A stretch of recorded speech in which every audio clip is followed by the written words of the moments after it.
My name is Jaylen Bowens, and I am representing the independent schools, Alexander, Dawson, and Bishop Gorman. I was at Dawson for 5 years, starting in the 4th grade and graduating from there. The next step was high school, and Bishop Gorman seemed like the right fit, with a lot of my friends opting to go there as well. I also chose Bishop Gorman because my brother had attended there, graduating in the class of 2019, so it had made sense to continue the legacy there. Furthermore, I had heard of their several extracurricular opportunities and knew that it would sharpen my college resume. I also heard about the various electives available, so I knew that I could truly incorporate my interests into my daily life as a student.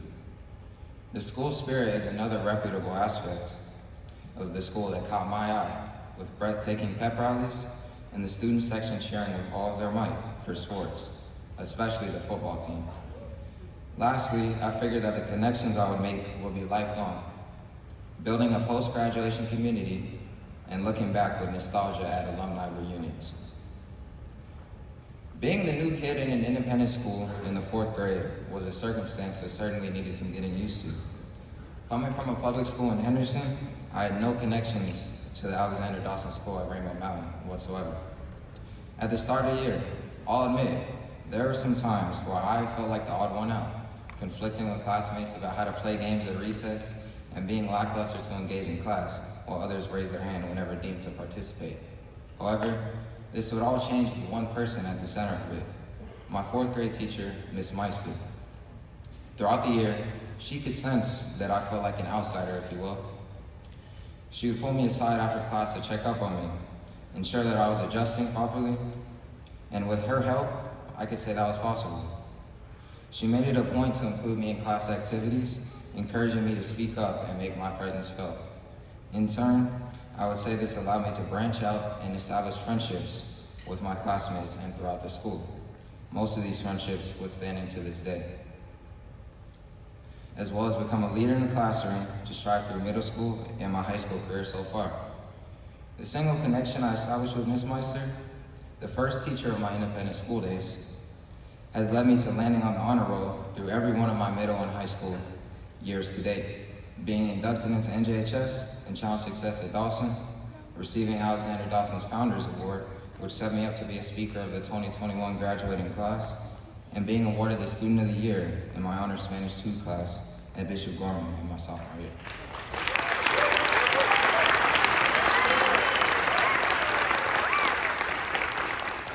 I could say that the groundwork was truly set for my leadership with being in Ms. Meister's class. Additionally, I could say that I felt this same feeling of being the outsider once again as I walked into the gates of Bishop Gorman. With around 40 people being in the entirety of my 8th grade, to there being around that same amount in just 2 of my classes, I could say that it was once again something to get used to. However, with the influence of Ms. Meister, a teacher I recollect to this day, it was an experience I became prepared for and has allowed me to further progress in high school. When I was in the 6th grade, I was invited to be a part of a team that, regardless of being in the program for just 3 years, will always resonate with me. The team was Challenge Success. Composed of multiple schools, K through 12, throughout the nation, Challenge Success is a Stanford affiliate program that aims to give a stronger voice to students and develop strategies to improve student life and school functionality. In the 7th grade, my 2nd year of being a team member, I was lucky enough to be a part of Dawson's group of select staff and teachers designated for a trip to Stanford University.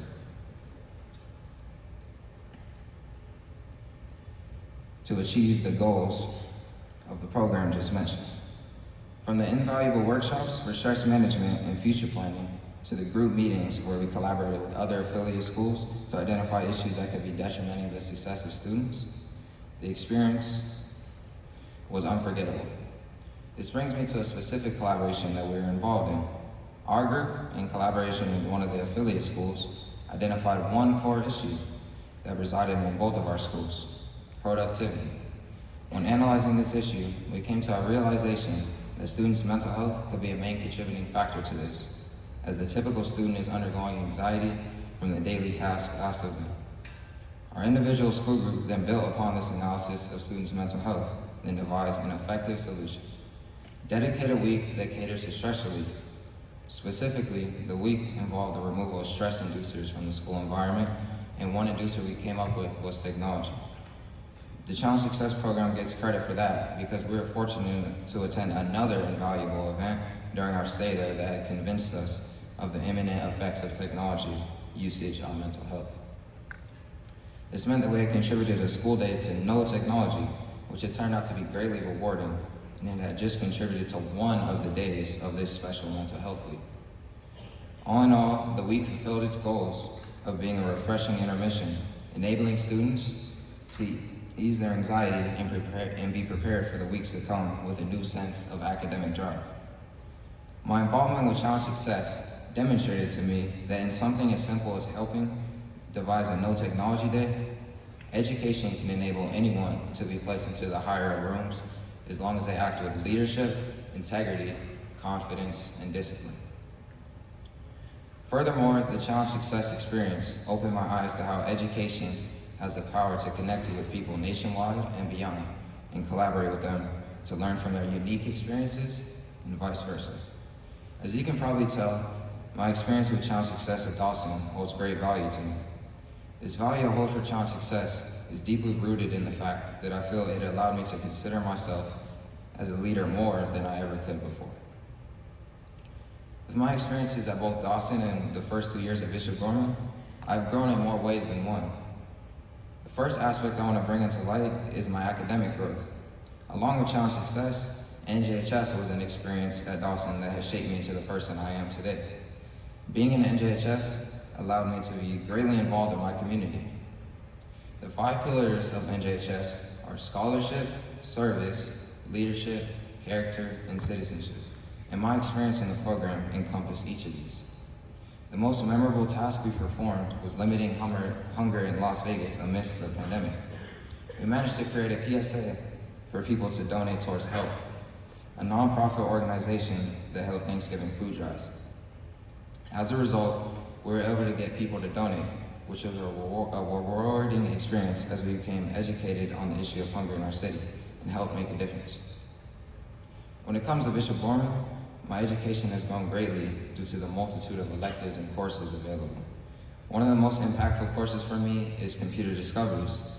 This class that I took in my freshman year educated me greatly on the impact of technology on our society.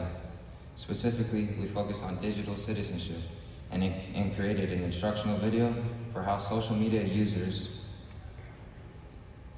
can maintain a healthy relationship with their technology. We also learned how to code an All About Me website and watched the Netflix documentary, The Social Dilemma, which sheds light on how social media is all about profit at the expense of manipulating people's views on serious issues. I'm continuing on this subject this year as a junior in AP Computer Science Principles, so I can't wait for what's in store. Another aspect that comes to mind revolves around my social growth. As I mentioned before, my entrance into Bishop Gorman was a big ask to adjust to. A vivid memory that comes to mind is attending the freshman welcoming dance on the first week of school. I'll admit that I was anxious throughout. Everywhere I walked, a face I'd never seen before was either grooving to the music or playing basketball or volleyball in the vast gymnasium. The only familiar faces were my fellow Dawson graduate friends, and the whole time it felt as if we were stuck in the shell of ourselves, hesitating to socialize with any of the other freshmen we'd never met before. Throughout the year, this would drastically change for each of us. For me specifically, I was able to align my interests with my football teammates, basketball teammates, and most of all, my other classmates, who are some of my closest friends years later. I'm glad to say that since my freshman year, and my departure from Dawson, and my 2-year going on 3-year tenure at Bishop Gorman, I've managed to uphold a great portion of my friendships I established at Dawson and venture into great new friendships at Gorman. If I were to relive that freshman dance moment today, the experience would be night and day from what it was freshman year. Year by year, school by school, my social environment has grown tremendously, and I'd like to say that I've grown with it. Now, I would like to mention my emotional growth with my experience at Bishop Gorman.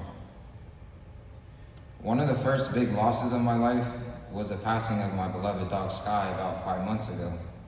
Sky was essentially my lifelong best friend, growing up alongside me day by day. The memories I have with her go on and on. But when the news dawned upon my mom and I that she was sick, it was a tough pill to swallow. From that day forward, I made sure not to take every lasting moment with her for granted. When the slightest signs of improvement shined through, the darkest moment of them all struck like lightning. We had to put her down, and it was the toughest decision of my life. The grief was unbearable for the both of us, and I needed someone to talk to. Luckily, spring break had just ended, and going back to school, I was able to have a talk with the deacon. He let me pour out all my feelings and offer great comfort with his words. We then said a prayer together for Sky's eternal peace in heaven, and when I came home, I passed his words of comfort along to my mom. This moment greatly grew my faith, and with God being at the center of Bishop Gorman, through the good days and the bad days, my emotional growth improves, knowing that I have the Almighty on my side. I'd like to conclude with this. Independent schools are an opportunity to level up your environment and surround yourself with like-minded people, as you are the product of association. And with these like-minded people, you need to be assets to each other. Along these lines, I'd say with each knock at the door of your future at this stage of your life, open the door. These opportunities that present themselves for you to take risks to benefit your future will go away at some point if you don't take advantage of it. For me, this keynote address was a knock at the door for my future, and if I'm being honest, I leant towards keeping the door shut at first. But my dad gave me the vision I needed to see to capitalize on this rewarding experience. He brought up the 90-10 rule, which basically says that in almost everything, only 10% of people will be successful, and those 10% of people will get 90% of the rewards. Those 10% aren't a shot out of the dark. They are people that take risks and open the door to all the opportunities presented to them. With this being said, you have the liberty to look towards this experience as a privilege to go to school, as opposed to having to go to school. And I suggest that you choose the initial option if you really care about your future. If you look towards it as a privilege, you will establish the right network and blaze a path for success. In third world countries, children are not offered the privilege of independent schools. In the Jim Crow era, African Americans were segregated from schools, let alone independent schools. Even today, most kids aren't fortunate enough to afford independent schools. Another thing is that I underestimated how quick these 7 years of my independent journey have flown by. Just a moment ago, it seemed as if I was walking the stage of 8th grade graduation, and now I'm approaching 3/4 of the way of venturing off from home into college. Taking all this into account, I don't take my opportunity and time for granted, and count my blessings. And I ask that you do the same. Don't take it for granted and count your blessings. Thank you.